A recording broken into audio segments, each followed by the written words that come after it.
One does not grow old at the table. Nonnas is a Netflix original directed by Steven Chbosky, who did The Perks of Being a Wallflower, and that honestly explains a lot about how I felt by the end of Nonnas. Is that a good thing? Is that a bad thing? You're going to have to stay tuned to find out. But this was written by Liz Mackey. Drugs are bad, okay? No, I'm kidding, of course.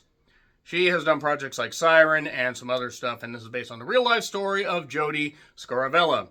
And this has to do with a restaurant idea that she had where her son Joe, hello Joe, wanted to basically honor his late mother's wishes by using family recipes and also some Italian grandmothers known as Nonnas or Nonnas, however your dialect wants to pronounce that, you are correct. And just have that home Italian, home cooked meal feel to it. That's really kind of a redundant statement, just making sure that everything feels authentic. Family recipes, traditions going back decades and decades and generations.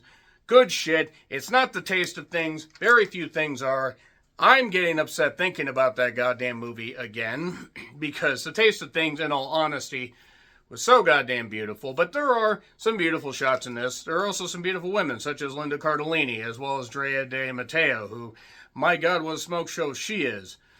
But you also have the women that play the Nonnas and stuff like that.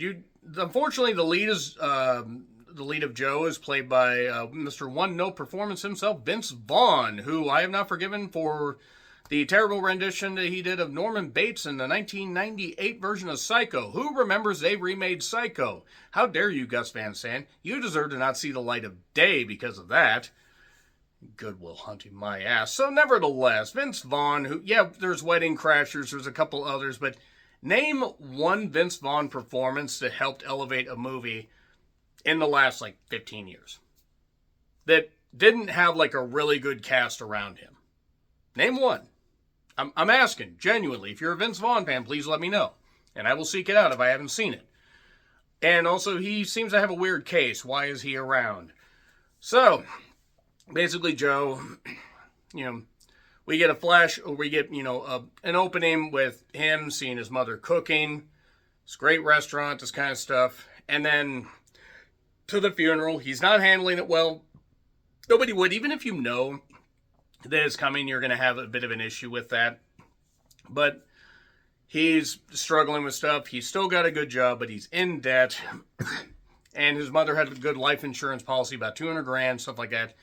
He decides, instead of paying off some of his debt, he decides he wants to open up a restaurant, and he wants to use the idea that his mother had, basically just take Nonnas and, actual Italian grandmothers and make sure that they were doing the authentic cooking.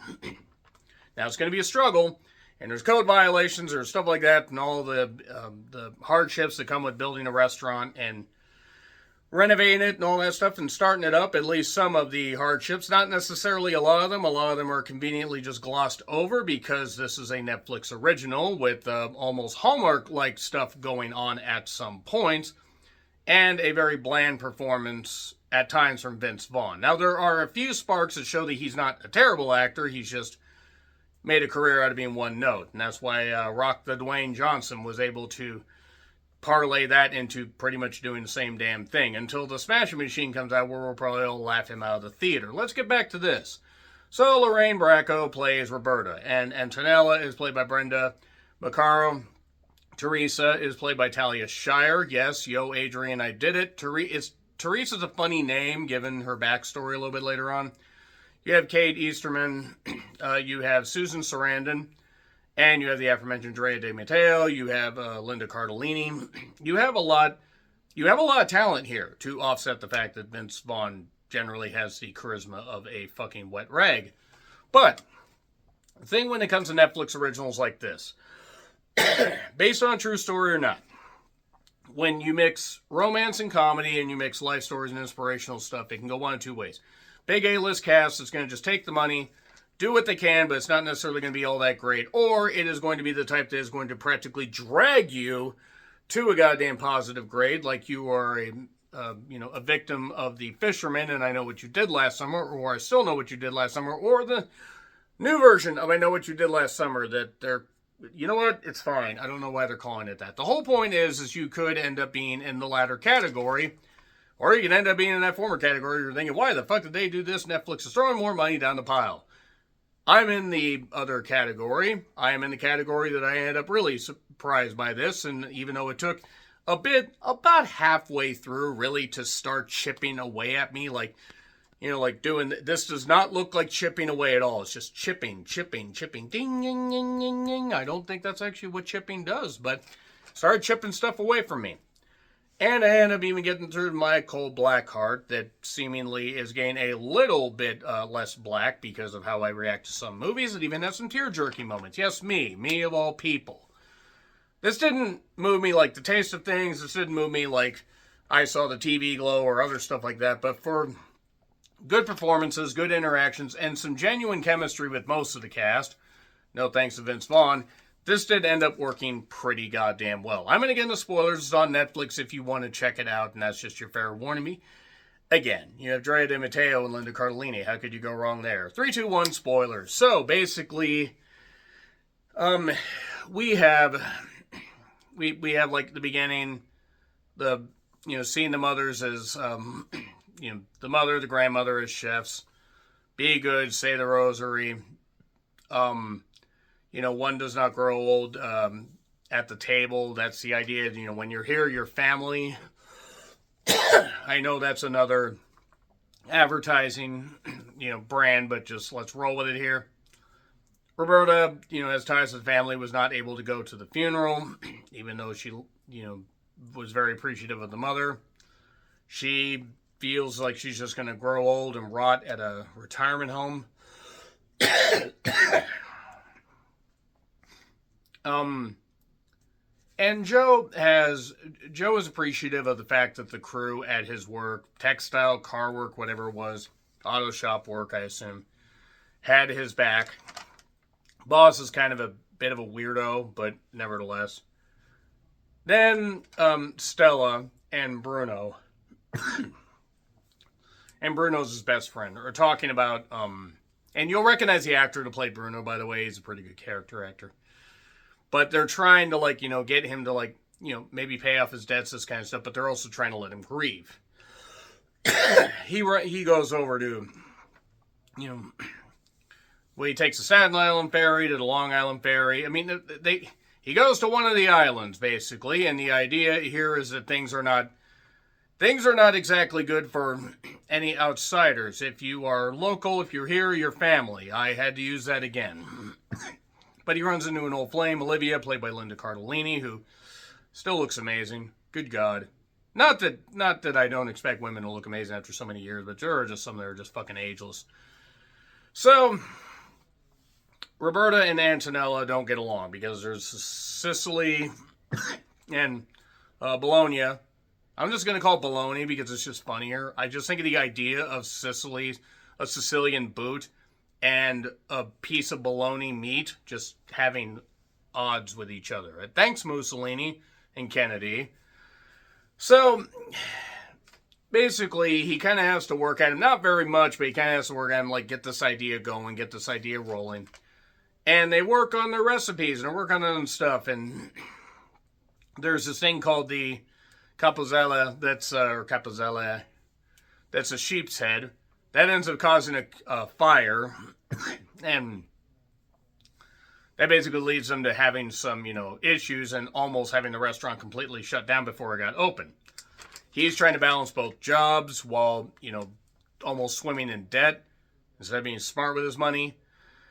And then during a point, it's about 40-something minutes in, more stuff's talked about where Olivia talked about how her husband passed. And that's how her and Antonella became such good friends, because they were neighbors. And Antonella lost her husband and stuff like that. So things are, it's proof that you don't know who your friends are going to end up being. And then about 50 minutes in, again, it started to chip away at me. The code violations, by the way, led to a fight between Bruno and Joe. There was a nice, beautiful fucking car. My God. Beautiful car. That was shown early on in the movie. that Bruno ended up selling off to help, fund the crew to pay to build the restaurant, to build new walls and stuff like that and everything.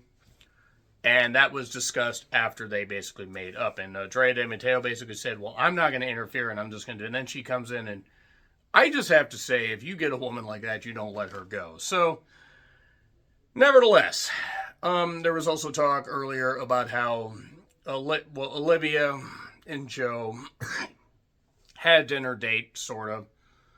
And things aren't really going too well with the restaurant. She's not sure about, the code violations, this kind of stuff. There's this guy, Phil. And there's this whole prom stuff. It's not like, he felt bad because Joe felt bad because he ended up basically leaving her and going off to drink. And then they're not sure about how all the old women like don't really want to go back to their lives. Like Teresa was doing nothing. Turns out she lived at a convent, Mother Teresa. And she prays for a miracle, and then Olivia shows up and basically shows up with Phil because she investigated him through the Better Business Bureau, and if you bribe him, then he will come back, but you have to do that. And he says, you can't prove anything. She's like, oh, yes, I can. So he passes him, basically. Just get that stuff fixed in your past. So, don't let old hurts get in the way of, happy new beginnings, or of a happy new beginning. And I'm like, that line got me because, that's actually something you can remember the past, but you can't let it define you forever. Okay, cheesy, but you know what? It worked. So, Gia, Susan Sarandon, owns a hair shop. They're doing this, and they go to her hair salon. They're drinking limoncellos, which back when I actually used to drink, and yes, that was years ago, they're good, but boy, if you drink more than 2 or 3 of those, you are going to be on the floor. I should call her. Anyway, so Joe, meanwhile, has a prom set up for Olivia just to be romantic and this kind of stuff and make it up to her. And he does. The old women, dish and stuff like that. You have Roberta, who's talking about her strained relationship with her kids. Antonella, who has her problems as well after losing her husband. Gia never married. She loved men though. And, Teresa had one love. What was his name? Isabella. She was gay. That's why she left the convent, because she was hated for who she was, which is a terrible... That's the thing that pisses me the fuck off about, and I know this is just a sidebar, but that thing pisses me off about so much fucking religion. Like, if you're gonna be that bullshit about it, then you actually don't love people for who they are. So they shared stuff about their lives and everything, and this factors in a little bit later on. And the town is not necessarily, again, too happy the restaurant's opening, especially this one guy that owns like a vegetable stand in the street. I don't know enough about the island life to really, or, like the 5 boroughs or Staten Island, Long Island, whatever. The first night doesn't go well because basically Bruno and Stella are the only customers, and bring the food to the critics is the idea. So he does. He brings food to one of the critics, but the critic is booked up till January. So he's emailed the critics. He's done everything. He can't do anything more. Other people have done that. They've done everything they can. Paychecks have come in, but the money's drying up. They got to shut the business down. They have one final night with family and friends. They applaud the Nonnas and everything. Okay, all that. Boom, that's it. Dream over. And then the critic reviews come in to the goddamn newspaper. And they say, hey, guess what you done? You done saved your restaurant. Even though the restaurant for sale sign was there. Restaurant's fine. Everybody's good. Roberta calls her kids. I don't know why that got me, but it did. It did. That was good. That was good. And restaurant's still going to this day. It was good. It was good. It has issues, and really Vince Vaughn merely being there almost had to knock it down a grade. But again, I was going to give it a C+. Gets a B+. Because it worked. It got to me, folks. It's not perfect, though. It does have its flaws, does have its warts, but it has heart. A lot more heart than I expected. I don't know, maybe I'm just growing soft in my old age. Maybe I just have to throw, I'm just happy when something basic exceeds my expectations. But anyway, B+. Agree, disagree, what I said, like, share, subscribe, Twitter, Letterboxd, Blue Sky handles in the description. I'm John Ritlin. I'll see you soon.